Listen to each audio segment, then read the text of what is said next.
L'installation en décubitus ventral permet l'accès à la partie postérieure du corps pour différentes chirurgies. Sa réalisation est contraignante et présente plusieurs impératifs, au premier rang desquels figure l'absence de compression abdominale. Le positionnement de la tête et des membres supérieurs est l'autre point essentiel. L'induction anesthésique est réalisée en décubitus dorsal, le plus souvent sur un chariot mobile, positionné parallèlement à la table d'opération. Il est indispensable de s'assurer d'une profondeur d'anesthésie suffisante, associée à une stabilité hémodynamique, avant de débuter toute manœuvre de retournement. Il convient aussi de vérifier que la fixation et la longueur des cathéters et éléments du monitorage permettent une mobilisation sans risque d'arrachement. Les gels de protection sont positionnés sur la table. L'anesthésiste réanimateur s'occupe de la tête du patient et commande la manœuvre. La sonde d'intubation est déconnectée. Les bras sont positionnés le long du corps. Prêt à soulever, allons-y. Un premier aide bascule latéralement le patient en le saisissant par l'épaule et la hanche. Deux autres aides le réceptionnent au niveau du bassin et du thorax. Il est fondamental d'assurer la rectitude rachidienne pendant toute la manœuvre de retournement. Pareil pour soulever, soulever. Une alternative consiste à endormir directement le patient sur la table d'opération. Les impératifs du retournement sont les mêmes. Pareil pour soulever, soulever. Il convient cependant de veiller à la mobilisation et au dégagement du bras d'éclive.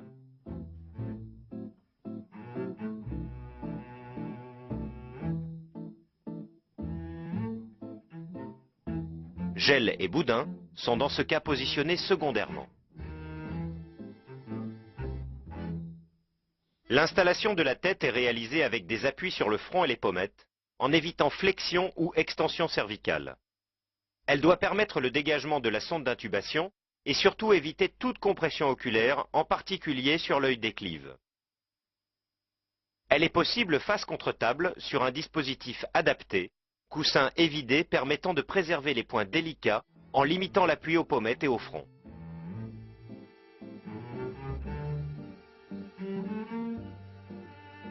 Chez les patients présentant une cervicarthrose ou des lésions dysplasiques ou athéromateuses des vaisseaux cervicaux, la tolérance de la rotation doit être évaluée en consultation d'anesthésie par le maintien sans symptômes de la position souhaitée pendant au moins 1 minute. Dans le cas contraire, une installation sans rotation doit être envisagée. Les bras sont installés en abduction à 90 degrés sur des appuis-bras positionnés de part et d'autre de la tête. Coudes fléchis également à 90 degrés, avant-bras en position neutre ou à défaut en pronation, mais en veillant à ce que la gouttière ulnaire ne soit pas au contact direct de l'appui-bras.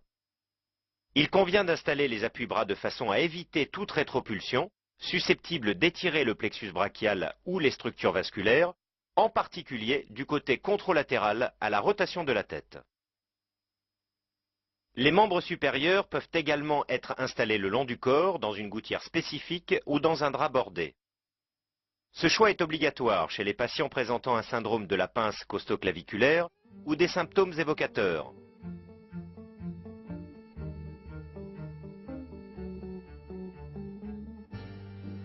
Douleur ou paresthésie dans le territoire ulnaire. Abolition du pouls radial lors de l'extension des bras. Il est aussi obligatoire si le patient ne peut maintenir les mains derrière la nuque pendant 1 minute ou les bras au-dessus de la tête sans qu'apparaissent des douleurs nerveuses. Il est important de vérifier que la rotation de la tête n'induise ou ne majore pas ces symptômes, imposant alors une position face contre table. Installation du thorax et de l'abdomen. Les boudins transversaux permettent de limiter la pression abdominale. Cet objectif est essentiel pour prévenir une compression cave génératrice d'une diminution du retour veineux et du débit cardiaque, mais également faciliter l'ampliation thoracique pendant la ventilation. Réduire le saignement en chirurgie rachidienne lié à l'augmentation de la pression veineuse. Ces boudins sont respectivement positionnés au niveau des crêtes iliaques pour libérer l'abdomen et au niveau thoracique de façon à ne pas comprimer le creux axillaire ou les côtes flottantes. On peut également utiliser deux appuis longitudinaux ou un cadre préformé pour faciliter l'installation. Des dispositifs préformés monoblocs sont disponibles pour faciliter l'installation. Leur taille n'est pas toujours adaptée à la morphologie des patients et requiert une vérification scrupuleuse des points d'appui. Installation des membres inférieurs. Les genoux sont fléchis et positionnés sur un gel, les pieds surélevés pour éviter une flexion plantaire exagérée.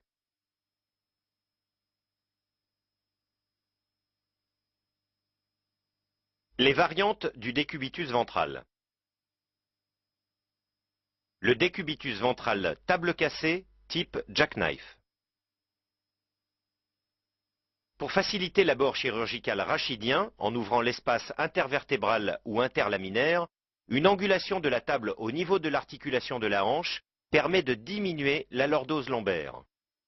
Les contraintes de l'installation sont identiques à celles du décubitus ventral horizontal au niveau de l'extrémité céphalique, des membres supérieurs et inférieurs, du thorax et de l'abdomen. Il s'y ajoute le retentissement hémodynamique lié au positionnement déclive des membres inférieurs. Celui-ci peut être limité par la mise en place d'une contention élastique ou d'une compression pneumatique intermittente. Si l'angulation de la table est importante, il convient de limiter le risque de déplacement caudal du patient par une sangle positionnée sous les fesses et fixée en amont sur la table d'opération.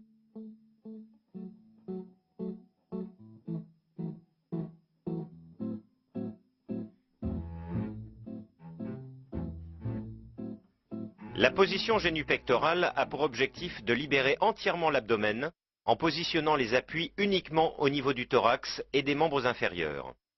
Elle permet de réduire la pression abdominale, notamment chez les sujets obèses.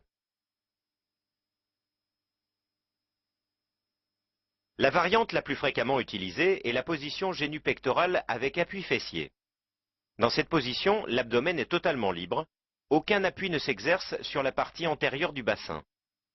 Les jambes sont fléchies sur les cuisses sont fléchies sur le bassin à 90 degrés, le patient repose sur les genoux, les fesses et sur le thorax par l'intermédiaire d'un billot ou d'un coussin.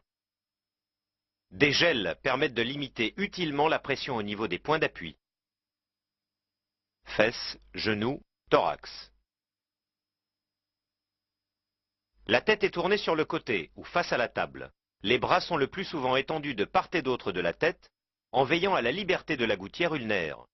Les avant-bras positionnés si possible en supination ou en position neutre.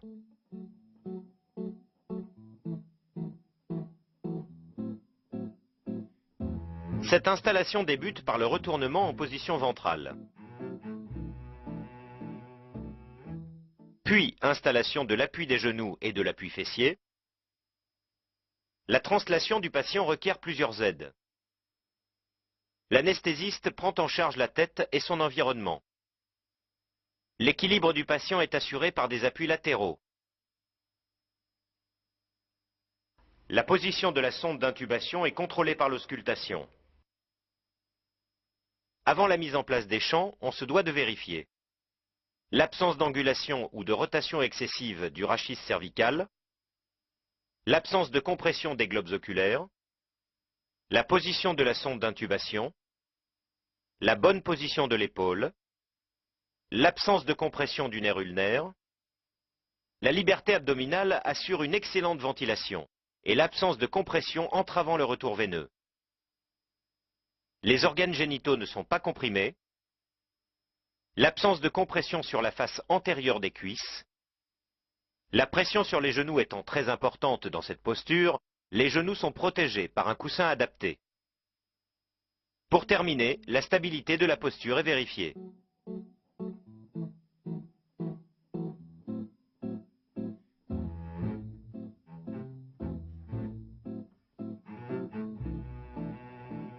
Une alternative est représentée par une position où le patient est agenouillé sur la table d'opération. Le thorax est soutenu par un billot ou un coussin plus épais que précédemment. L'axe rachidien cervical est maintenu. L'absence de flexion ou d'extension de la tête est vérifiée. La tête est comme précédemment positionnée. Les membres supérieurs sont allongés de chaque côté de la tête, l'épaule en antépulsion. Cette position favorise la compression neurovasculaire au niveau des creux inguinaux et poplités. De même, la pression qui s'exerce sur les masses musculaires, fesses, cuisses, jambes, est importante et source potentielle de rhabdomyolyse. L'utilisation d'un coussin positionné entre cuisses et jambes permet de limiter le risque musculaire et vasculaire poplité. Il est cependant indispensable de vérifier la présence des poux périphériques au niveau du pied.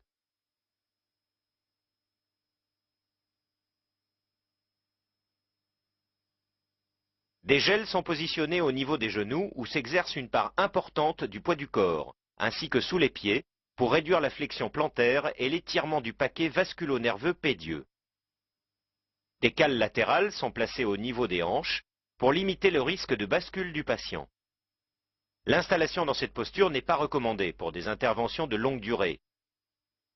Elle doit être prudente chez les patients porteurs d'une prothèse de hanche ou de genou.